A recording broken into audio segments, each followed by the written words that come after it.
Hi there, relatives. Dandy Crane here with the ReMatriation Station, founder and director of the Rise and Love Foundation, Indigenous CSET survivor, author of My Body, My Soul, One Woman's Journey to Reclaim Both.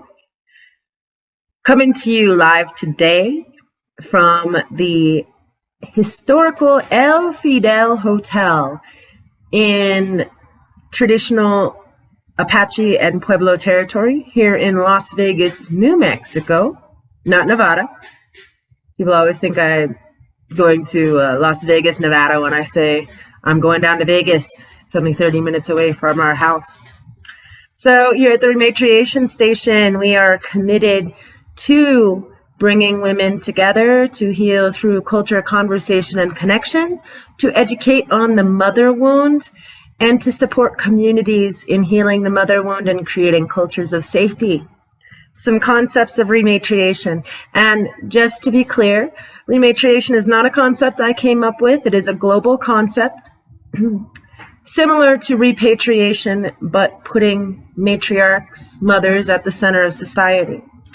The indigenous concepts of rematriation refers to reclaiming everything that was taken from us.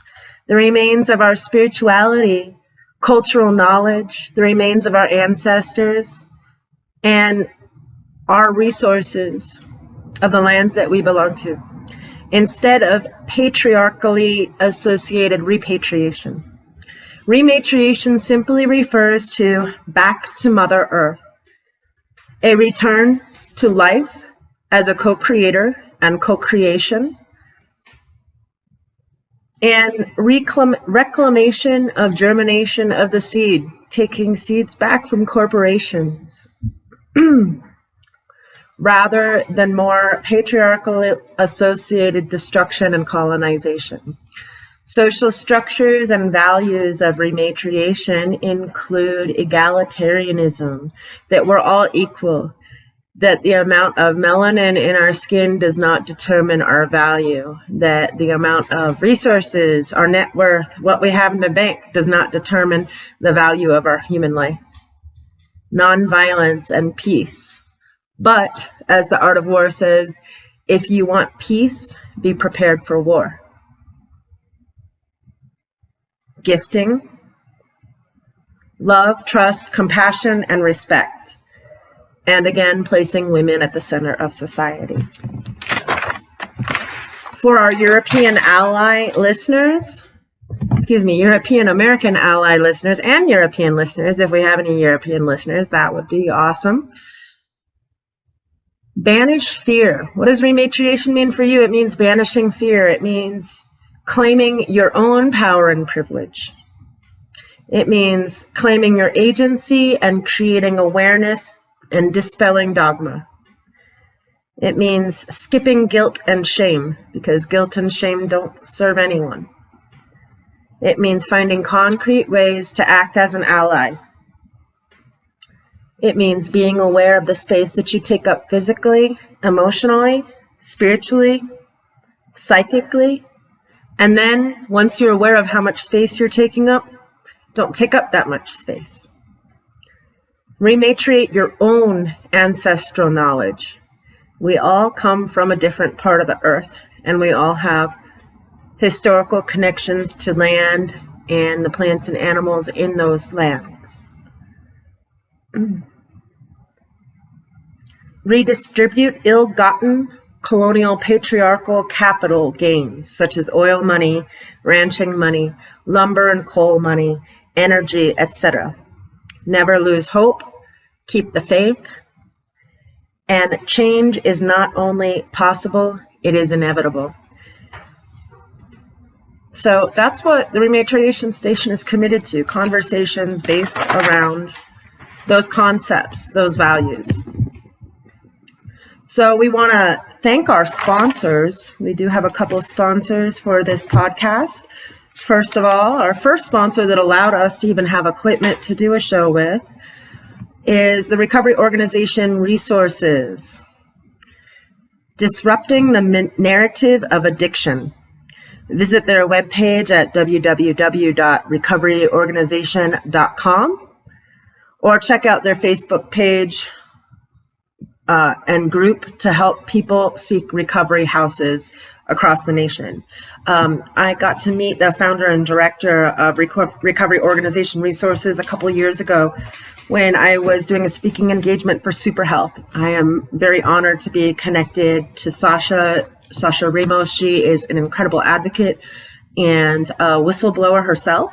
She, if I'm not mistaken, worked for the second highest ranking Air Force, member of the U.S. Air Force, and there was some cover-up of abuses going on, and she courageously took her own path and stuck to her values and spoke truth to power and is now following her own vision. And as a woman who has done similar, I have a great respect for her and what she's offering other veterans of color that struggle with addictions and houselessness. So thank you so much, Sasha, for what you're doing for our veterans, especially those of color that experience far greater adversities in a country that is built on systemic racism. And I want to also thank our newest sponsor. It was very meaningful how we ended up meeting this sponsor. The sponsor is the El Fidel Hotel, historical El Fidel Hotel here that we're doing the show from. I guess it was about last week we came out. We wanted to find some Wi-Fi. Currently, we're living back out near the Pecos River, and we have limited utilities. No running water at the moment, no Wi-Fi. So we were looking for a place in town to come in and do some work. And the last place that I had been coming for years, World Travelers Cafe, there was something going on with our Wi-Fi last time we were there. So we thought, let's find a different place. And so I looked online and just kind of randomly picked a place. Oh, look, Deep Joe's Coffee. That sounds interesting. Oh, it just happens to be in the El Fidel Historical Hotel. Oh, yeah, they have boba. Tata loves boba. So we decided to go there for coffee and boba and some, I think, a sandwich or something. And there is a replica of a silver plate portrait of a Native man in the lobby above this really old-fashioned operator switchboard.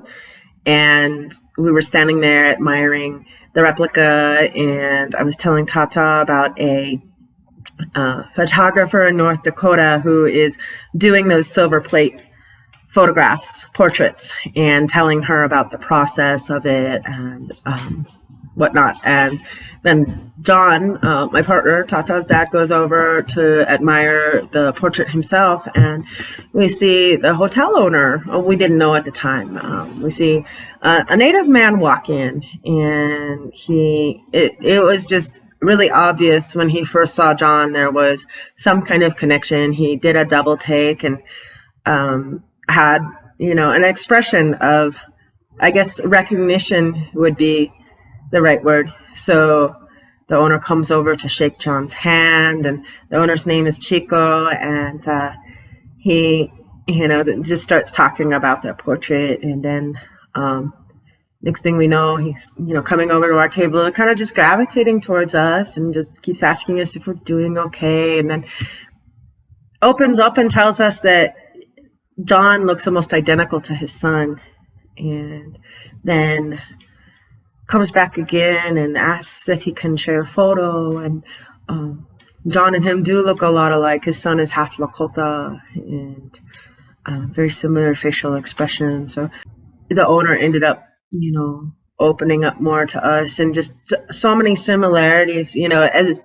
As Native people, we have different details. We come from different parts of Turtle Island. We have different histories. We have different specifics to our history, but we all share very similar traumas and how these traumas express in our families. And a lot of it is through houselessness or addiction and these different manifestations of trauma. And Chico ends up telling us his son is missing in Albuquerque, and they're very concerned about him. So we'll be saying a special prayer for his son Ethan on the show today, and I'll be posting a photo of Ethan.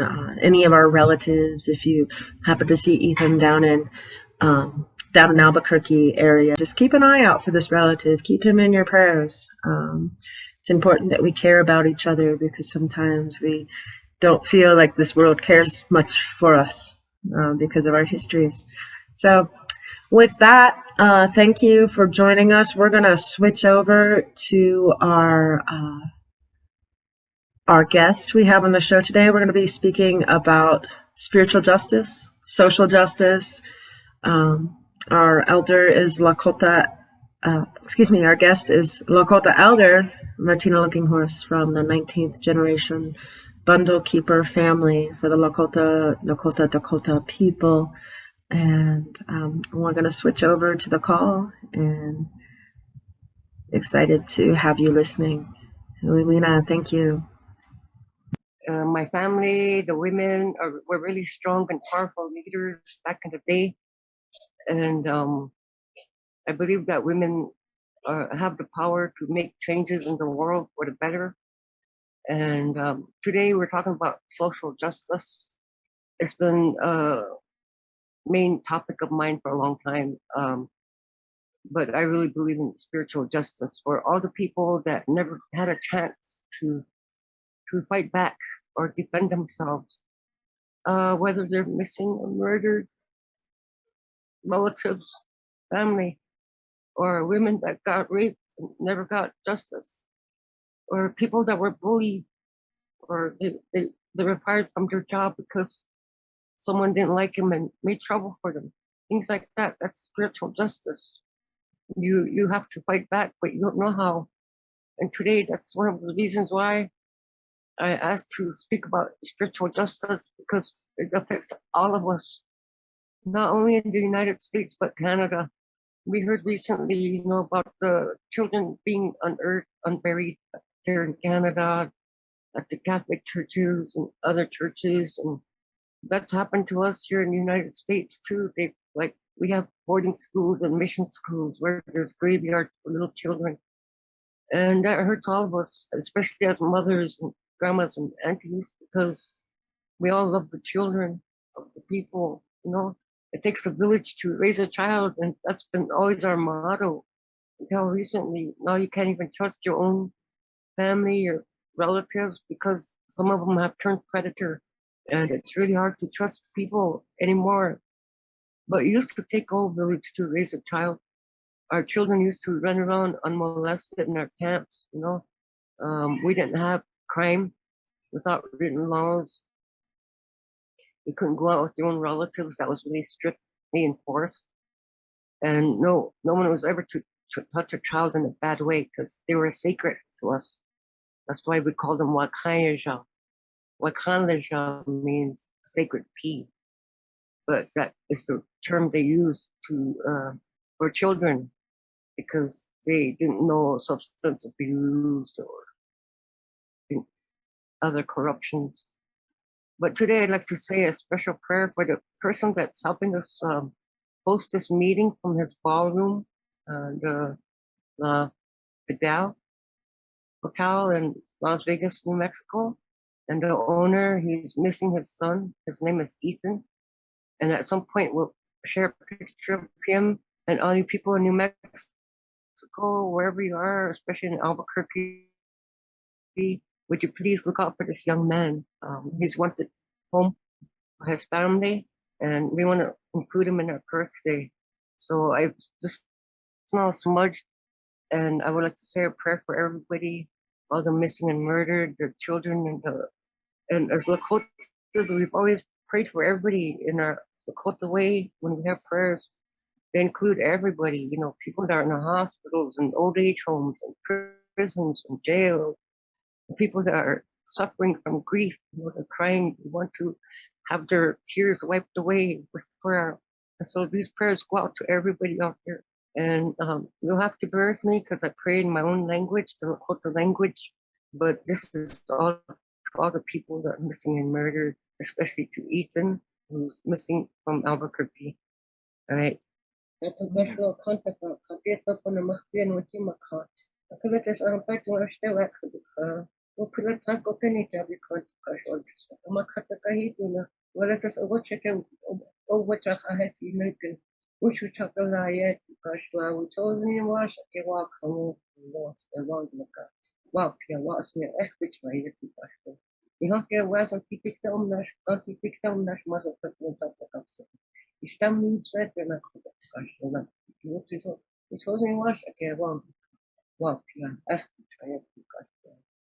ما إهان ولا بتكلم قرار بكشنا وكانش مش يفكر كما قال خبا بيكون بكشنا أنا يشوف ديكسي في وش يعني هذا بيتاكد في أوتا وكان بكشنا وش في خير بكشنا أنا ما كنت أتكلم سلاف بكشنا إهان بيتاكد حتى بيتاكد كوت بكشنا كان بكشنا مش يتاكد Kashmir twa talked in a Turkish game set because Kashmir one of chosen in Stamni Ayat to Kashmir. Never kind of the man who should talk to him. Except we cover Ayat to Kashmir. Now, but you have got 70 Hokshima, Eastern Italy, Kashmir. What check what I say, Kashmir. If they will set you can't take the answers, or you talk to Kashmir. A troop of people went looking at her. Motivativna, jotta motivativna kažko. Avni šita hesta isnjava šita I paso pijet kažko leon. Bila vuku da kanka kenija pijet kažko tako ota aktum tako vaše wenka mna. Yukala pati tako shigurna kabiusna na šita wenka pijet kako. Ushkila pijet kažko kako. Nema kana vaše kana kako. Hame tako as. Takiase. Wewina, Pilame, thank you for that beautiful prayer. It's always a blessing to have an elder pray, especially in their native language. And thank you for including Ethan, Chico's son, in that prayer. That means a lot to his family. And we are coming live today from the El Fidel Hotel. Thank you for mentioning that. We are on traditional Apache and Pecos Pueblo territory, I believe it would be. And the owner of the hotel is from the Jicarilla Apache tribe. His son is Hunkpapa Lakota and Jicarilla Apache. And like you said, he is missing in Albuquerque. As soon as I figure out how to access the live chat or post pictures, I will do so that we can look out for this relative and make sure he's getting what he needs and support him and his family in prayer. Thank you so much for that. With that, I'd like to just open the floor for you to speak on the topic of spiritual justice. As you said, it's something that's been close to your heart for your entire life. And I know for myself as a survivor, in spiritual justice is the only reason I'm still alive. And I know a lot of relatives don't make it back. So this is a very important topic that's very near to my heart as well. And I'm very grateful that you're willing to join us today to talk about it. Thank you, Randy. I sure appreciate the time you've given me to speak about spiritual justice. Like I said, a lot of people are suffering from spiritual justice injustices because of the law not being on their side or not being taken seriously. I don't know if this is appropriate, but I know that the Washijus, the white people to us, the colonizers, they refer to us as NHS, which means non-humans, NHI, which means non-humans involved, which means to them, people of color are not human. So, that we're not like a priority in their cases as missing and murdered, because if it was a white, Karen that went missing, they're going to put all out, all points bulletin, they're bringing dogs, drones, what have you. But when it comes to Native people, it's not taken very seriously, even sometimes by our own law enforcement on the reservation. We have a lot of problems on the reservations. Right now, we're dealing with a meth epidemic on top of everything else. And it's gotten into fentanyl and heroin and other things I don't even know about. But it's gotten to that point where so much people are using these hardcore substances, and it's really hurting our spirits as a people. Because us mothers and grandmothers, we see these children all messed up on all kinds of like meth and heroin and fentanyl, and it's not good, and it really hurts our heart, and our spirit to see that, because these are our future generations. They're the ones that are supposed to be helping us to fight for our homeland, for our rights, for everything we have. And yet they're out there, they don't care. And it's like, how do we make them change? How do we make them change for the better for our people? And this is another term for spiritual justice, because it's our people, we're slowly going down. Where our prayers, everything we stand for, is like 1% of the population of the world. But it's that 1% that can really actually save the world. Because look, one of these times when food is hard and scarce to come by, they're going to be asking us how to live off the land again, like they first did when they first came to this country. We're the ones that know how to find the plants and the edible roots and the berries that are safe, and which animals, how to hunt the animals. And those are the things that are going to become important in the future. And it's really important that our Native youth understand this, that they need to learn how to hunt and uh, forage for survival. But again, I want to go back to spiritual justice and say I've been really fighting for this like for a long time now, for the people, because we have killers walking amongst us on the reservations, and it's scary, because like the people that killed this one guy in McLaughlin 2 years ago, they're still out there now. They're harassing the winos on the streets, I heard. So, they didn't stop. There's probably other deaths that haven't been reported, but this was a beating death. And it bothers me that I always go to McLaughlin a lot, even at night, and I see these, there's like youth looking for trouble, and they're scary, because God knows what they want to do to people when they get them by themselves, especially helpless people that don't know how to defend themselves, like the street people or the homeless people. And that has to be really hard on the homeless people. There's a lot of homelessness in this world now more than ever after that pandemic, and it's like they're being discriminated against because they don't have their own home. And I know what that feels like when you don't have your own home. You're discriminated against, whether you like it or not. They treat you like a second class citizen. You have to like wash, pay bills. You can't ever have time to relax. And those homeless people, like here around here, they have to worry about getting beat up, raped, God knows what else. And it's like just day to day survival. I'm sure they're pretty tired just from being on the streets and looking for water to drink on hot days, and things like that. But people need to go to a higher level of consciousness and learn how to care for one another, even if it's not just with their family. That's important, but also with the community as a whole, because we all need each other to survive. And we can't do that if there's killers out there. There's people causing dysfunctions, or uh, you know, uh, generally fighting amongst each other. There's no unity, and these are the things that all stem from trauma and PTSD, and of course it goes back to social justice, because most of us were bullied in school, and that has never left us in our lives. And we still carry that today. I do anyway. And I get mad when I see people that are working for the tribal councils that used to make fun of me when I was a kid for being a big Indian, they call me. But now they're the ones working for the tribal council and getting paid. And that's like, it really affects me, my spirit, because why are they getting paid to be an Indian?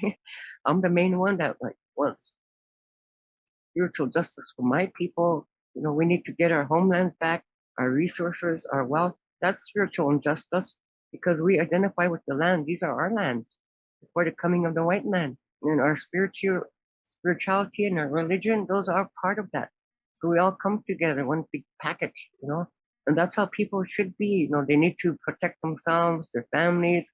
But how can you do that when you have like feelings of injustice in your life, the murder of your, relative, or someone that disappeared and was never found again, or all these women that got raped and the rape kits are piling up on the reservations. There's like thousands of rape test kits that were never processed. And there's women out there that are wounded, in spirit because of these things happening to them. And this is what I mean by spiritual justice. And the killers that are still walking amongst us on the reservation. And we have family out there. We have people that we care about that have been that disappeared, and you can no longer find them, or people that have been murdered, and you don't know who murdered them. But you can point fingers all you want, but nothing's gonna get done about it. So we're all dealing with all this, and it's like justice is not going good for us people. How much? Oh, I'm sorry. Yeah, go ahead. I was going to ask you if you want to ask me a question. How much would you say cultural appropriation and spiritual abuse are connected to all these issues that you're facing? I think everything's connected to all that. The cultural inappropriation or whatever, that's really affected us, because I for one believe in whatever happens in the circle, the tree of life, Sundance, it ripples out to the people. If you have people in there that are predators or just being selfish to Sundance third and be drunk a few days later saying, "I Sundance show, look at my scars," or women saying they're pulling buffalo skulls and things like that are really totally inappropriate. Our women never Sundance. We've always stood behind the men, on the outer circle, but nowadays the women are in the middle. And where I come from, they have that woman from the West Coast, and she looks like, wow, somebody that's not right in the head, but they have her Sundancing out there being a Winuhcala. It scares me that people that don't even know our culture are out there Sundancing, for what? I don't know, but I know if it was for the sake of my people, I think our people would have justice by now. Look at all the thousands of Sundances we have. Look at all the people doing cultural inappropriation at our Sundances. They're buying their way to Sundance, $1,000 per head, and some of those guys are dead now. They have traveled on, but they're the ones that brought this in, the paying of the Sundancers to get in. White people, paying thousands to get into a Sundance, then go out there and be a medicine. Those are just pitiful. They don't even have any chiefs, so I'm the one they chose to be a chief, or I'm the one they chose to be a medicine man, because obviously we're also inept and mentally challenged. We can't even do anything for ourselves. That's how the world treats us, and that again is social injustice, because we have our own laws, spiritual laws and natural laws that are way above any civilized race in this whole world. And these are laws that aren't written, but if you live by these laws, you can live in a crime-free environment, but everybody's involved in it, one mind and one spirit. And again, we can't do that because there's prisons and people that were corrupted since they're kids. They only know how to do sexual acts towards people, and they don't know how to act as an adult. And we have a lot of problems like that on the reservations. Look, all the predators that went to prison, they come back to the same household, to the same kids, because nobody's doing anything to help them kids. They're just focused on, the guys in prison, or he's swearing up and down he didn't do any wrong, he was railroaded to prison and stuff like that. But that's not happening on the reservation, because they still come back to the same household, the same kids that were molested before they went to prison. So we have a lot of social injustices. Look at all the things happening on the reservation, this meth epidemic. Look at who's bringing in these meth. That's the people that are living there, and the reservation cops have no jurisdiction over them. That's the white people. And they've taken over the reservations, and all we have is the ghettos, the communities, and there's nothing else for our people. There's nothing for the kids, there's no playground or basketball courts. Even if there was, they'd probably be damaged, vandalized, because our people don't even know how to take care of things. But this is where everything starts at home, how to treat people, how to treat animals, how to care for your home, keep it clean, eat good foods, everything. And again, social justice is not helping us. We're the ones that, as a mother and a grandmother, you have to fight by yourself out there and just do things the way you think you know how, the best way. And most times we have to listen to that gut feeling. That's all we have, you know, and prayers.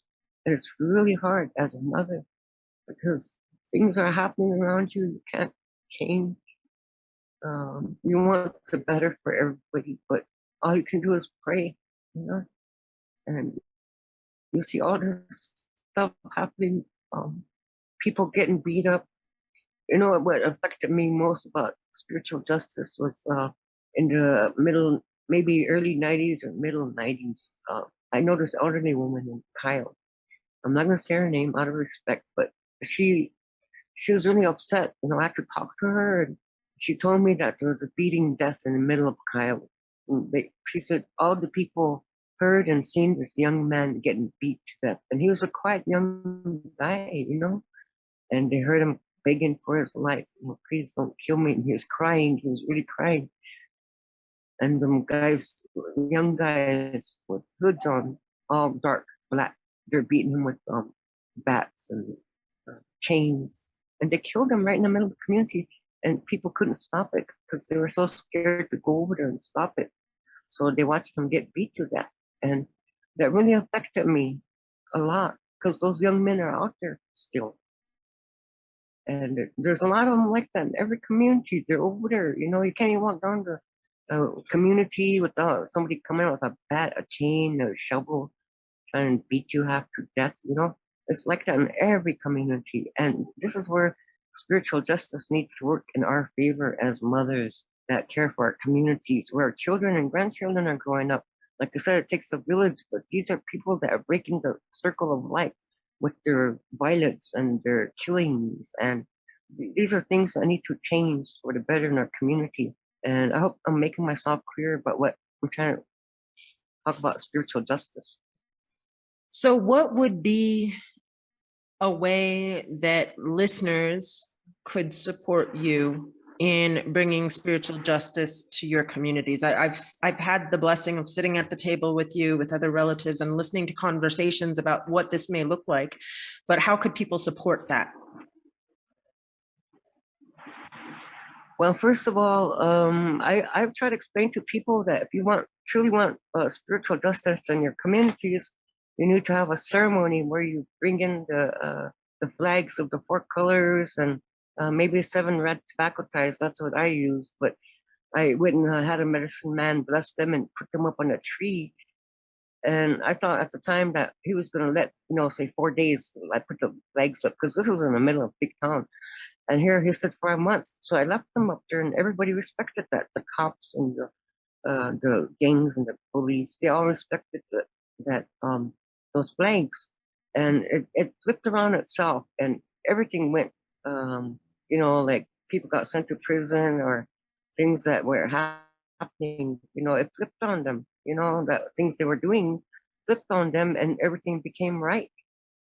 And it was like through prayers and the ceremony, I do that in their community. But I've always told people if they want to do that in their community, I'm willing to help, however way I can.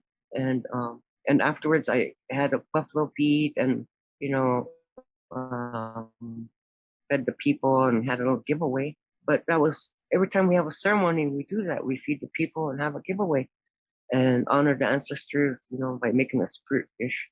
And so this is one way of doing it. And another way of doing it is to just make sure everybody in the community is aware that, hey, we want, we want change for our community for the better. We don't need to be scared of your kids, at least have a meeting and talk about that. Some of you guys have some scary kids that come around at night with bats and chains and want to hurt our people. That needs to stop. And they're walking around, still living in our community, having girlfriends, raising kids. are those kids gonna be? Are they gonna be violent? You know, because that's how a lot of gang members do that. They teach the kids how to be violent as soon as they're born. You know, they're kicking them in the ass, hitting them alongside the head. You know, they're teaching them how to be um, feel pain and make sure you give pain to other people. You know, by the way they treat you. You know, Right, your own perpetuating. parents. And there's other parents out there that are doing worse stuff with their kids. You know. Yep, perpetuating that generational curse rather than breaking Yep. the generational curses. So if I'm correct in understanding, what you're saying is even though there's thousands of these sun dances out there and even predators making money off of them, or maybe not even predators, just well, I guess it would be a person would be a predator if they're exploitative. That's the definition of a predator, is somebody who's looking to exploit. So there's all these sun dances being run, people making a lot of money off of it. It sounds like a pretty big industry, but at the same time, the youth are suffering, communities are suffering, elders and mothers and the most vulnerable are suffering because they're not getting their own ceremonies in their communities, even though there's thousands of sun dances going on. Yeah, because even like our community, we have 2 sun dances, and the only people that are benefiting are the stores. You know, they're selling out on water and Gatorade and beef jerky and power bars. Because these are all Club Med sun dances to me anymore. You know, where they don't suffer the 4 days without food and water. They're just like living it up. You know, they're in their so they can brag around about it later on. I Sundance. So what? You know, what good are your Sundance if your parents don't mean crap? You know, that's how I see it. Because our people are the ones we're spiraling downward. We're gonna become extinct. There's very few full-bloods left that speak the language, and we're powerful as people that speak the language because we're original. When you can speak your language and tell the white man off, this is our land. F you. Going along with the culture vulture, cultural appropriation, BS crap. Oh wait, there's a Sundance over there. I get to eat. So that's why the people go to the Sundances factories just to go eat. And at powwows too. A lot of people don't have good food at their houses, so every time they have a chance to go eat somewhere, it's a blessing for them. And you probably understand that if you live on a res, see empty cupboards, refrigerators, and no fresh milk. Kids are using shelf milk because there's no fresh milk, no money to buy the milk. There's a lot of issues that are happening on the res. A lot of their food stamps don't make it to the household. It goes to whatever the parents are doing. And again, that's spiritual injustice for children because we're dealing with children that can't defend themselves against parents that are using and abusing what little income the family gets or the EBT that comes. It all goes to their wants and needs and not to the children specifically. So we have a lot of problems with that on the reservations. There's kids that go around starving. They want to eat something. They're hungry. And it's hard to find people that actually gonna pass out the food to them, the kids, because sometimes a lot of people are hating on these kids because they don't have no food. They have rugged parents. Their parents are fighting somebody, feuding with somebody. It's always something going on, and that again is really not right in our communities. People shouldn't be feuding. Everybody should be together, especially now because we have hard times coming. And our elders always said, "Bakushito ooh," I was saying, "Bakushito ooh," I was saying that because something terrible is coming, something bad is coming, and they're always telling us that. And I think it's here now, and we're facing it, and we need more than ever to have unity in the community, unity in the family. That's what the Lakota Nation is about: is unity in the family. If we don't have that, we have Winuhcala family that's there. Our Winuhcala family means more to us sometimes than our own family, because families, they fight, they argue, but Winuhcala families, they hold them up on a pedestal. They hold them up on a pedestal. So that's how our families survive, because sometimes your own family don't want to deal with you, but your Winuhcala family will uphold you and treat you good, and that's where humanity comes in. For the people that sometimes have to grow up without families, maybe there's a kid in one household, maybe they got adopted out. And there's another issue too, is the adoptions that are happening, is that a lot of our people haven't found their way back. The Lakotas out there, that are lost because they were adopted out by Washichu families or somewhere far away. They never made it home, or if they're willing to come back, that's another form of. We went through so much injustices of the Washichu. I sometimes I don't know where to start to begin about all these issues that are happening to us. But it all happens because a long time ago, our people never spanked their children, or and they considered them wakan, sacred. So our children grew up really beloved. They call them beloved, and that's why they have the fully beat up moccasin, because some children were always carried around, so they never had to walk because they're so loved.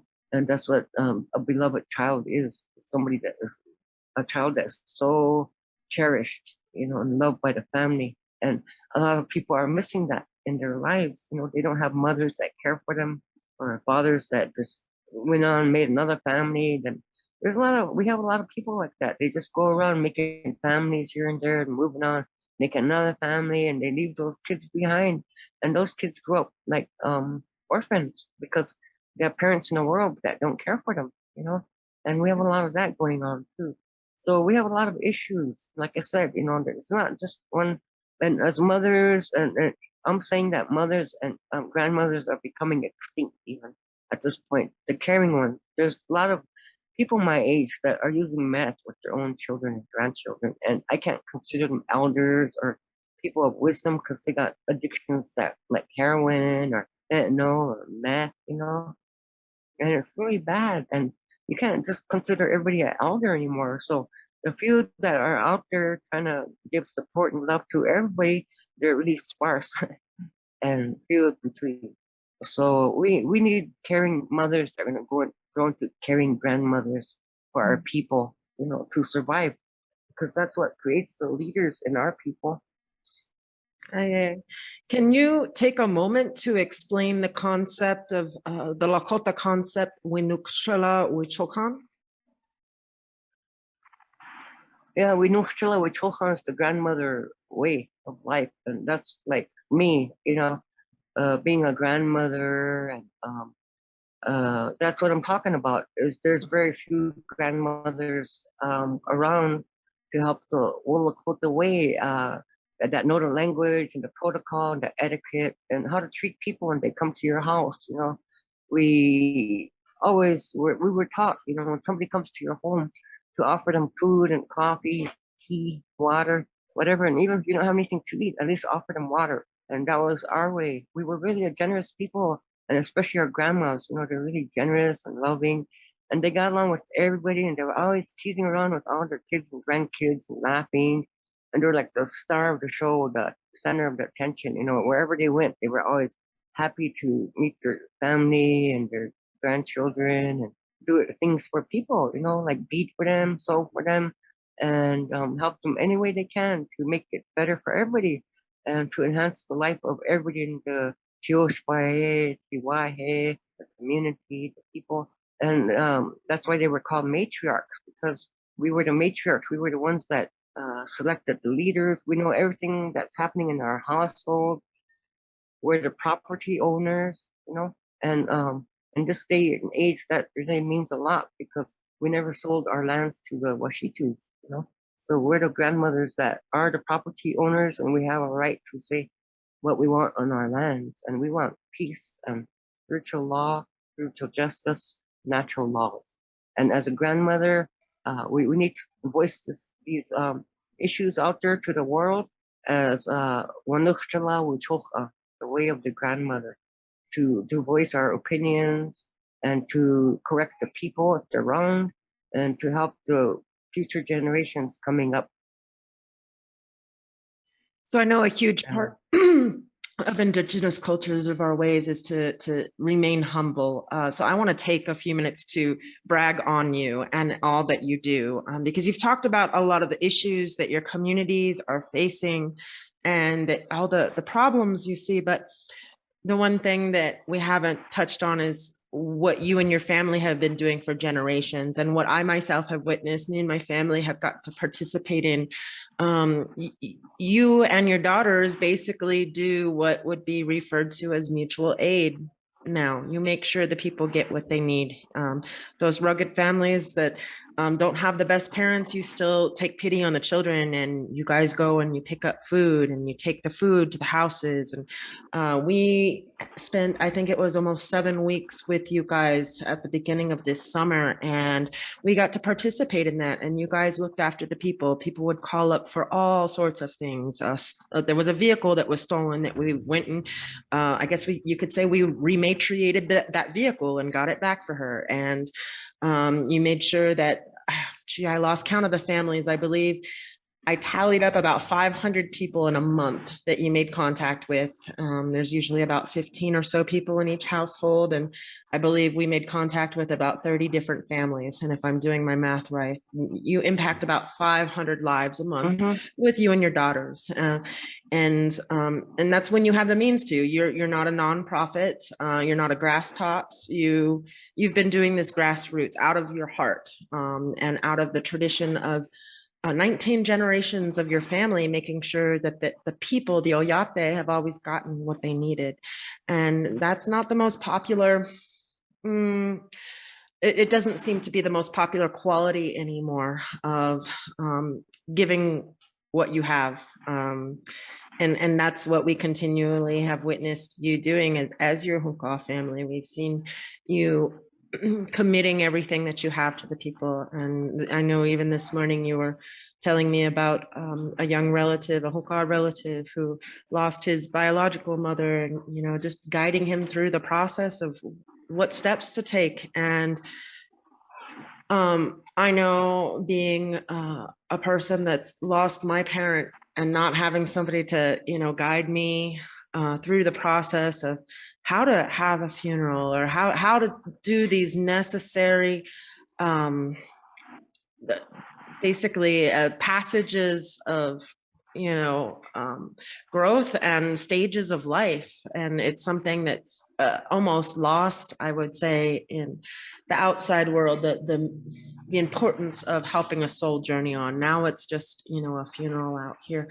But there's just so many ways that you show up for the people in end of life comfort. You help relatives journey on. Most people don't have the capacity to do that. I know that's something very hard to do, something I've done with a couple of people, and that's a very special gift. So there's so many issues, but you as an individual and with your family have been offering up solutions to your communities for decades now. And at this point, you know, you're needing the support of the people that claim to support the Lakota way of life.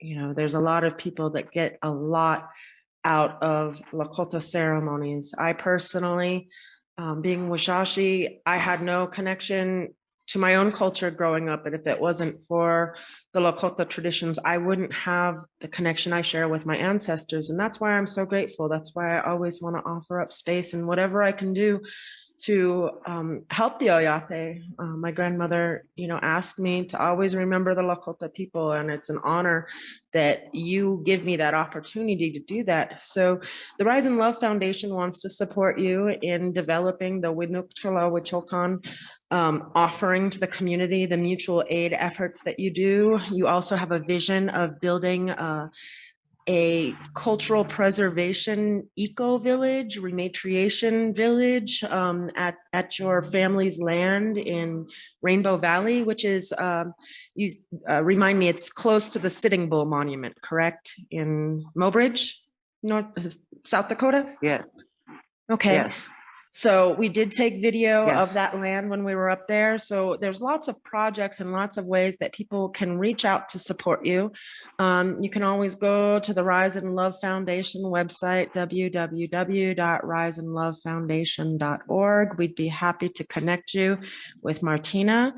And there's just so many things that we got to talk about while we were up there. Another idea that we would like to write a grant for is a harm reduction center in Fort Yates for the houseless relatives, to provide mutual aid to them, to make sure they have a safe place to sleep, to make sure they have cold water on hot summer days, to make sure they at least have one warm meal a day, as much as we can do. So there are Yeah, that would be nice.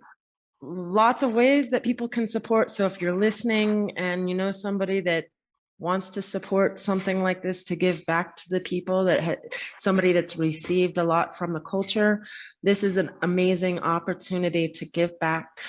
Am I missing anything? No, I really appreciate your talking about us doing all this work for the people. We always conditioners, what have you, body wash, make sure it goes out, and even headlight shampoo. I hate to say that, but it's really hard to buy headlight shampoo, especially on a res. Sometimes people have no running water, and it happens, whether you like it or not, especially during school year. So it's always important to have that on hand. I hate to say that, but it's kind of it's part of life on the reservation. You know, a lot of people don't have running water; they have to haul their own water, and it's like that in a lot of places, And there's a lot of families that always need food, even dried foods. Can send dried foods to the mail. We can give you an address to send it to my daughter at Kennel, and then she can take it to whoever needs that help if I'm not there. Because I'm back and forth, but eventually I'll get back over there too. But whatever donations anybody can help with, we'd sure appreciate it. And we'll make it, every dollar counts, actually. Every dollar helps any way you can. And if anyone out there that wants to support has a Costco membership, that's also a great way to get even fresh produce, fresh milk, fresh eggs. They deliver in a day or 2 days. They deliver frozen foods. So yeah, and anything is a luxury when the struggle is that real. Yeah. And I don't know that people really understand how hard the struggle is on reservations, because they don't believe that a third world status could exist in the United States like that. And then there's always the concept of victim blaming. This country loves to do a lot of victim blaming and victimizing. So the reality is that it's genocide. The assimilation system is working exactly how it was intended. It's spiritual warfare, it's physical warfare, it's trying to stay alive in a war zone, basically. And it's no exaggeration. There are a lot of churches that claim to be doing a lot of good work. I will just say, if they were doing such good work, there wouldn't be the problems there are.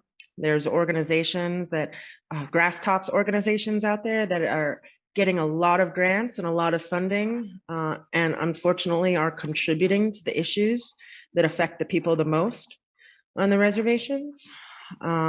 So unfortunately, the things are not all and well as different organizations would like you to believe. If they were doing the work that they really said they were doing, the statistics would not reflect the reality that it does. So please keep that in mind. Always look for a grassroots organization or some way to give directly to the people.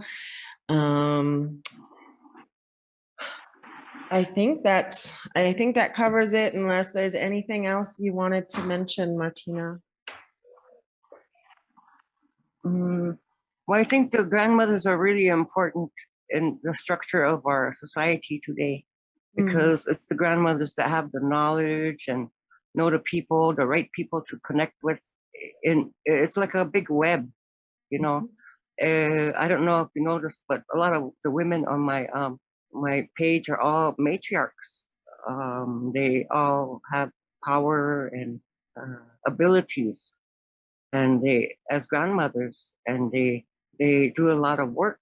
I'm not the only one out there doing work, for the people. There are other individuals, and I hate to say organizations, unless we're speaking about our organization, because I'm not really sure about a lot of organizations out there that are doing it. There's a lot of, like, let's just say, like, some people like Standing Rock, for instance. there's guys that are out there going to California and saying they're raising funds for suicide awareness and Standing Rock, but they're not using that money to for what they say. You know, they're out there bullshitting, but when they come back, they act like just normal guys. You know, oh, you know, don't pay attention to me. I'm just living my life, kind of thing. So there's all kinds of sneaky people out there that make money behind our backs. Look at all the women that I didn't know. I really respected them as elderly women. I hate to say this, but they're out there going to sun dances and running sun dances as a woman. I don't know how that's possible, you know, but it's happening. And this is a spiritual injustice to our women because we didn't grow up like that, and our women aren't supposed to be doing that, running sun dances for actually running sun dances and piercing men, you know. I just don't understand that. That's cultural inappropriation, and that's happening with our own women, you know.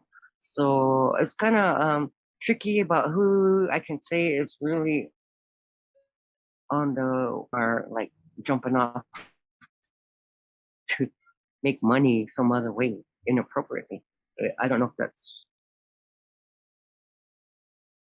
I don't know, kind of blows me away. It makes complete sense because toxic male patriarchy knows no gender now. There's toxic male patriarchy from people that really surprise me to act that way. And I think what you're talking about is the cause for so much imbalance in the world. There's just things are backwards, very backwards in the world. And I do believe that you're right. Spirituality is the only way out of this mess. And, you know, there's been lots of prophecies about these times and why. The whole thing about spirituality is don't be selfish with your prayers. That's where people go wrong. When you're all about yourself and being selfish and it's all about me, my prayers, you know, then that's where you go wrong because your prayers are for the people so that the people may live. That's what our songs are saying. Our songs, they're saying, so my people shall live. You know, I thought I'd just say that. Sorry. No, that's perfect. We've been getting some interference on the call. It's been saying that our connection is unstable, even though I'm showing good internet connection. So hopefully our listeners are able to hear us clearly. There's been a little bit of lag in the video, but hopefully it isn't too much. So that's pretty much all I can think of for, I'm sure there's much more we can talk about on this topic. And I'm sure we'll do another episode on it, but if you'd like to learn more or just reach out and have ideas or resources, feel free to reach out and we'll put you in touch with our guest today. And we're very honored to have you. And thank you for sharing your experience and just thank you for everything you do for the people. I know often, you know, it's helping the people isn't always a job where you're often thanked or feel appreciated. Sometimes it can feel endless, but thank you for doing what you do. And we look forward to helping you find the support to keep doing it and to do more of it. Okay, I sure appreciate that. Thank you so much, Mandy, for everything, your time, your efforts, and bless you all. It's an honor. Thank you so much. Thank you, everybody, for listening. I apologize. I haven't been able to keep up with any comments. If anybody's made comments on Facebook, I had to close out my browser just to try to get the internet more stable, the internet connection more stable. So if I missed any comments, I do apologize. We'll definitely address your comments on the next show. Thank you so much. And maybe you can post a picture of Ethan on your page. I will do that. I don't know that I can post it on the video, but I will definitely make a post on the page for Chico and his family and for Ethan, who's in Albuquerque. Thank you. Thank you for joining us and you have a blessed evening. Yoksha. Thank you. You too, Doksha. That was such a powerful call. Thank you. Wewina Pilamaye again, Martina, for joining us. It's always an honor to speak with you, even if it's not on the show, just getting to speak with you and, being able to support what you're doing. And again, thank you to our sponsors for making this podcast possible. Tatanka Skawi Swiftbird has stepped off as our co-host, but she is still the editor and executive producer of the show, so she is still very heavily involved. So I want to say a special shout out and thank you to her and all her support. If you're interested in learning more about our work, you can visit www.riseinlovefoundation.org. If you're interested in supporting our work, we're currently still grassroots. We're exploring other fiscal possibilities of either finding a fiscal sponsor or finding some way we can accept more donations that are tax deductible without becoming grass tops or falling victim to the trappings and barriers of grass tops nonprofit world. But for now, I've found a way to support our work through my first book. It was published last December. Kind of was a very soft release. It was during the middle of the pandemic. Oh my goodness, we've been in this pandemic situation now for almost 2 years. That's almost unbelievable. So this book is my life's work thus far. It took about 20 years to write. My Body, My Soul, One Woman's Journey to Reclaim Both. It's a personal memoir about my experience escaping being trafficked as a teenager. My offender worked in law enforcement. It was familial trafficking. It was after having worked as a professional in the industry, helping survivors recover, I now understand how severe my situation was. And, as trauma survivors, we often separate ourselves from our experience so that we can make it through and at a much later time unpack. And that's basically what this book is about, and my process of healing as a survivor of trafficking, as a survivor of familial sexual abuse, as a survivor of genocide. So if you'd like to support our work, the profits from this book do go directly to the Rise in Love Foundation to continue to do the work that we do. We have a headquarters again. The Rise in Love Foundation was houseless for about 6 months. It was a little bit of a struggle to maintain our vision.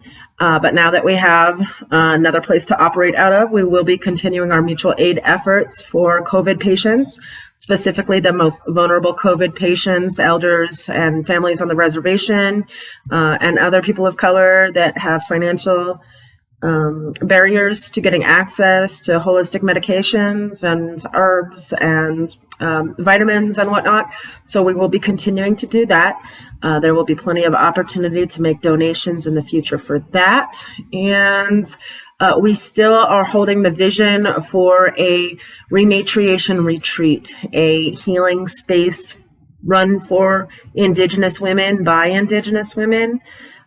We heal differently. We have different values. We just are different, and we need a space that's safe for us to exist in, so that we don't have to perpetually try to heal in spaces that offer up passive aggressive and racism and whatnot. So with that, I will let you guys know that for the rest of this weekend, if you're in northern New Mexico, the El Fidel Hotel, where we're at right now with this beautiful background, this is going to be their new sushi bar.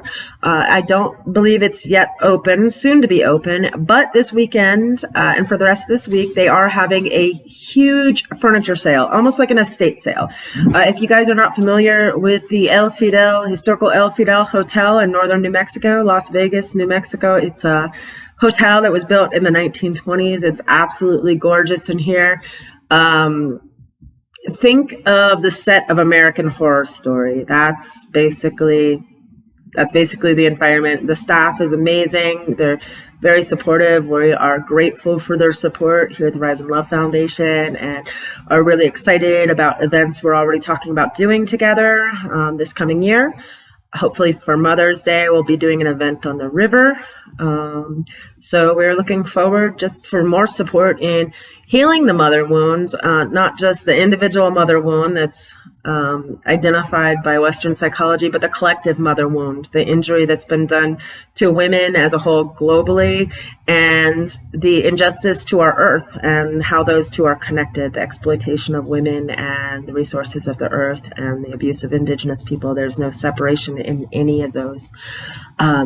So thank you for joining us. It's been a while since we recorded an episode. We've been through a lot. Our families sacrifice a lot so that we can bring the truth to you in a good way. So Wiwina, to our families, to all the people that pray for us and that support our mission, we are incredibly grateful for you.